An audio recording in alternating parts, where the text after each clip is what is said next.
Hello, everybody. We are here with Marty Reed of Randa with a Badge Summit preview interview. Marty, I really appreciate you taking the time to hang out. And before we get started, maybe just let us know who you are and who is Randa. Sure. So Randa Solutions, we've been around for about 20 years. We got our start in summative assessment data, working on teacher-student data link and aligning those data between the statewide SIS, what happens in the classroom, and what happens on the test. And we figured out that there was a disparity there. We built a system to tie those data together, and so that was our start. Now we focus on teacher effectiveness and kind of the overall teacher portfolio of data and all the pieces that surround that discussion and kind of empowering the teacher and giving teachers agency over those data.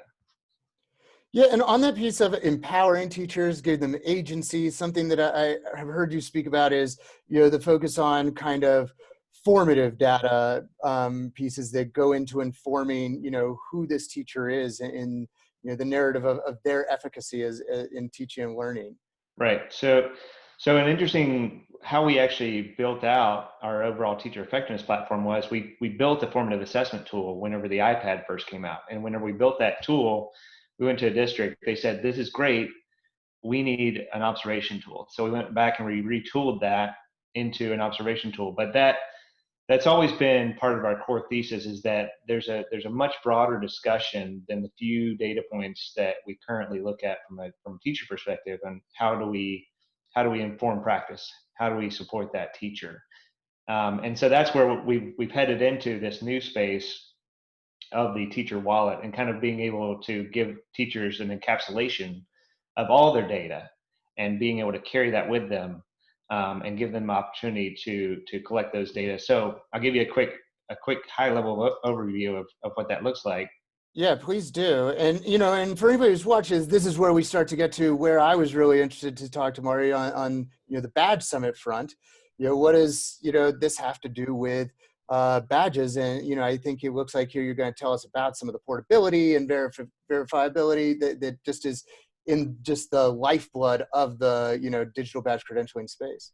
Right. And it's really fascinating. We have a lot of folks that are focused, in this transcript area right now, as far as just making the transcripts digitally verifiable end to end, and getting from the higher ed institution to the employer. And we've really just focused in on kind of the teacher piece. And so we deliver statewide licensure systems, and we deliver statewide teacher effectiveness platforms, and we tie those two pieces together. But we also tie that back into the EPP and help inform that practice, the Ed Prep program, and how they're developing teachers. But we actually have identified 27 different verticals of data that we believe teachers need agency over, but then also that can inform their practice. So not only transcripts, but also the training, the coursework, exemplars of practice, certifications, curriculum maps, lesson plans, all these things, really should be in a teacher's wallet that they can then take with them. So one of the examples, future state, given our current environment of the pandemic and this automagic virtualization of education, which is really emergency education delivered virtually, but it gives this a huge opportunity for teachers to broker at their services to impact more students. So if I could teach AP biology in 3 states, impacting 1,000 students, as an AP biology teacher, I want to do that. I want to impact as many students as possible. And so through this model, we can help license those teachers in multiple states, allow them to deliver those services, and really potentially change a lot of the opportunities where those types of teachers may not have been available in that area. And now Yeah. it can be. Absolutely. And for, in a classroom educator who is used to, that sort of narrative of who they are as a teacher, being, on the teacher effectiveness side, being this kind of semi-annual or annual conversation with an assistant principal or principal. We're going through these, kind of required pieces, and it's, has a very HR feel to it.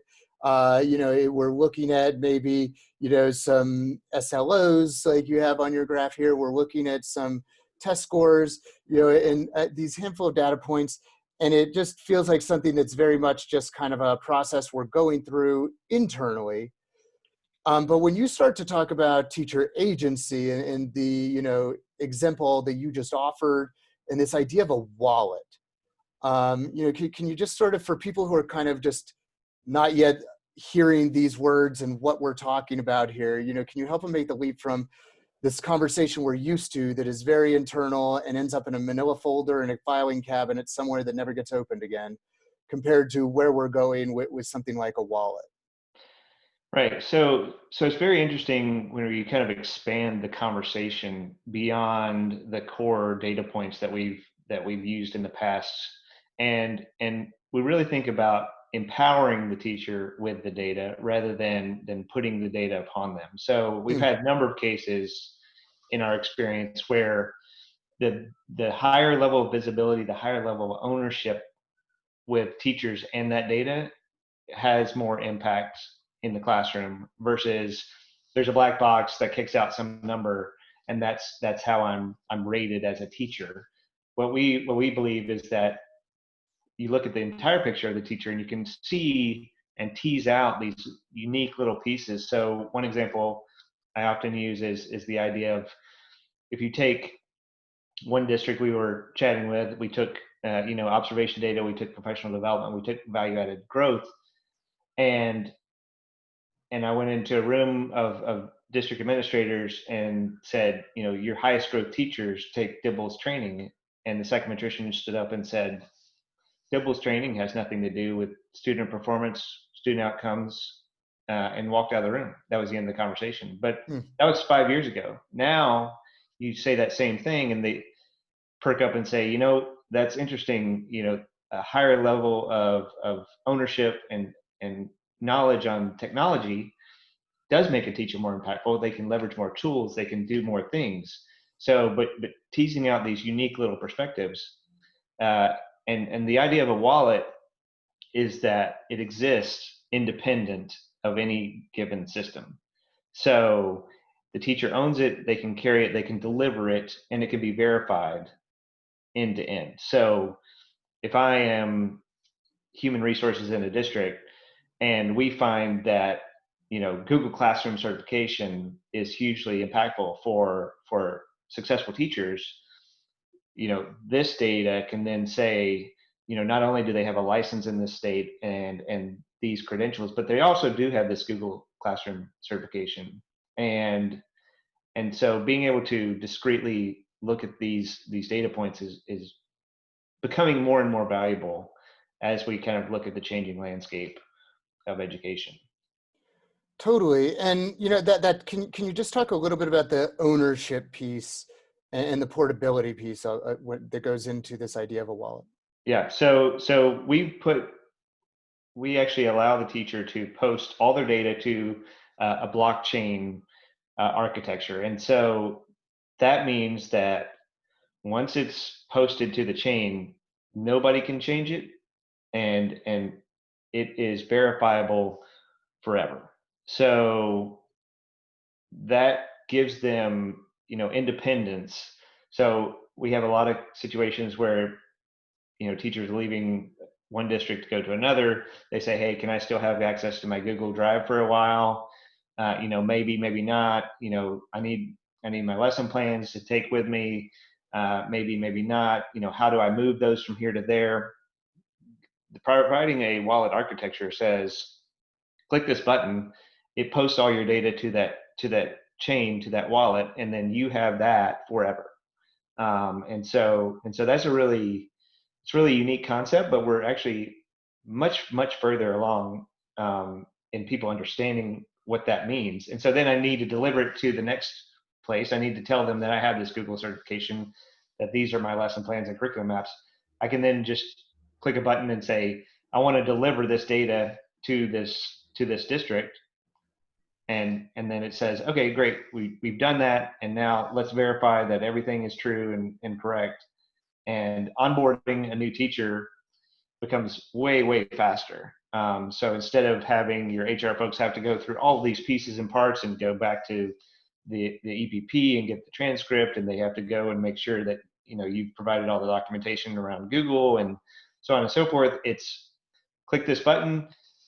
It gives you 6 beautiful green check marks about how it was issued, delivered, and verified. And then you look at folks like Salesforce, folks like IBM, they're implementing this in the financial industry, Goldman Sachs, and speeding up those transactions between parties is hugely valuable from a people, effort, and time. And time is the most valuable thing that we have today. So anytime we can give that back, that provides value.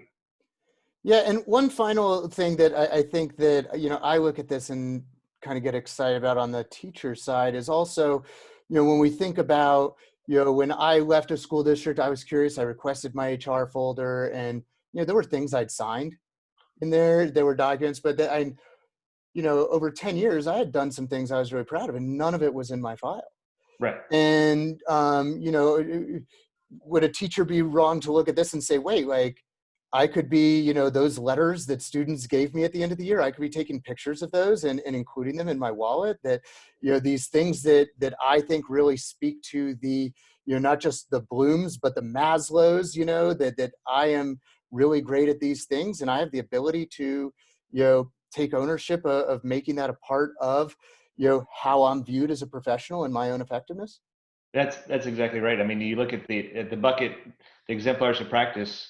That is exactly where you want to have it. And part of it is when we talk to teachers about, well, I don't move schools very often, or so on and so forth. It's actually about 330,000 teachers every year move schools and districts. So that's a pretty large population that moves every year.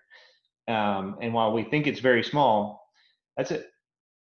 That has some impact. And so being able to take all that stuff with you, I have a neighbor, teacher in another state, hasn't become a teacher in this state because she has to find all her stuff that make up her license in that other state, and then see how it maps to this state, and then get the other pieces and parts that she doesn't have for this state.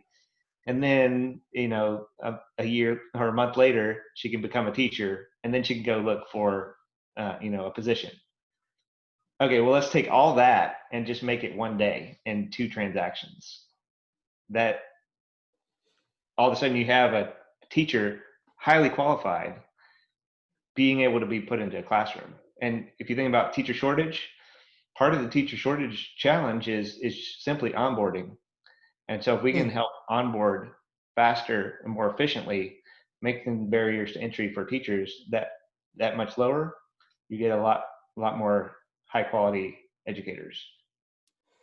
Well, Marty, I really appreciate you taking the time to share with us. I know a lot of teachers are definitely starting to hear about digital badge credentials, in a kind of granular level of different skills and competencies they're getting, and, starting to zoom out a little bit to see, what some folks in the space are doing, at the kind of more macro level, not, as you said, 2 teachers, but 4 teachers is, I think, really exciting. I appreciate you taking the time, man. Yeah, thank you very much. I appreciate the opportunity.